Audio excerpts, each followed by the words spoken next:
Hello friends, അപ്പോൾ നമുക്കിന്നൊരു crib ഉണ്ടാക്കിയാലോ. അതും ഇതുവരെ ഉണ്ടാക്കാത്തവർക്ക് വേണ്ടി. ആദ്യം ഒരു കാർഡ്ബോർഡ് എടുക്കുക. അതിൽ നമുക്ക് വേണ്ട അളവിൽ മാർക്ക് ചെയ്ത് കൊടുക്കാം. ഔസേപ്പിതാവിനും മാതാവിനും വെച്ചിട്ട് ആവശ്യമുള്ള ഒരു ഭാഗം മാർക്ക് ചെയ്തെടുക്കാം. എന്നിട്ട് അത് കട്ട് ചെയ്തെടുക്കാം. സ്റ്റോറേജ് ഫുള്ളായിട്ട് ചില ക്ലിപ്സൊക്കെ ഇതിൽ നിന്ന് ഡിലീറ്റ് ആയി പോയിട്ടുണ്ട്.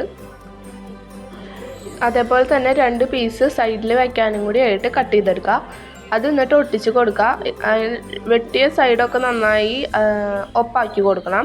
എന്നിട്ട് ഈ ഒരു പീസിലേക്ക് സൈഡിലത്തെ 2 പീസ് ഒട്ടിക്കുക. അതിലത്തെ ഒരു സൈഡിലത്തെ പീസിൽ ഞാൻ ജനൽ വെച്ച് കൊടുത്തിട്ടുണ്ട്. പിന്നെ മുകളിലൊരു കാർഡ്ബോർഡ് മടക്കി ഒട്ടിച്ച് കൊടുത്തിട്ടുണ്ട്.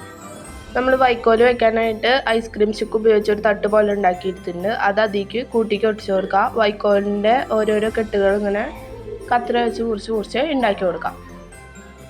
പുതിയതായി ആരെങ്കിലും ചാനൽ കാണുന്നുണ്ടെങ്കിൽ പ്ലീസ് സബ്സ്ക്രൈബ് മൈ ചാനൽ. ഇനി ആ തട്ടിൽ എല്ലാ വൈക്കോല് കെട്ടുകളും വെച്ച് കൊടുക്കാം. ഞാൻ ഇവിടെ ഒരു 5-6 കെട്ട് ഉണ്ടാക്കി എടുത്തിട്ടുണ്ട്. അത് ഓരോന്നായിട്ട് വെച്ച് കൊടുക്കാം. ഇതിൻ്റെ മേൽക്കൂരയിൽ വൈക്കോല് തന്നെയാണ് ഒട്ടിച്ച് കൊടുക്കുന്നത്. അതിന് മുന്നേ ഒരു കാർഡ്ബോർഡ് ഒട്ടിച്ച് കൊടുത്തിട്ടുണ്ട്. അതൊന്നും എടുക്കാൻ പറ്റിയിട്ടില്ല. കാർഡ്ബോർഡ് വളച്ചൊട്ടിച്ച് കൊടുത്തു. ഇനി അതിലേക്ക് പശ തേച്ച് കൊടുക്കണം. നന്നായി പശ തേച്ച് കൊടുക്കുക. എന്നിട്ട് വൈക്കോല് ഓരോരോ പീസായിട്ട് ഇങ്ങനെ ഒട്ടിച്ച് കൊടുക്കുക. വീഡിയോയിൽ കാണുന്ന പോലെ 2 ഭാഗത്തും ഇതേപോലെ ഒട്ടിച്ച് കൊടുക്കുക.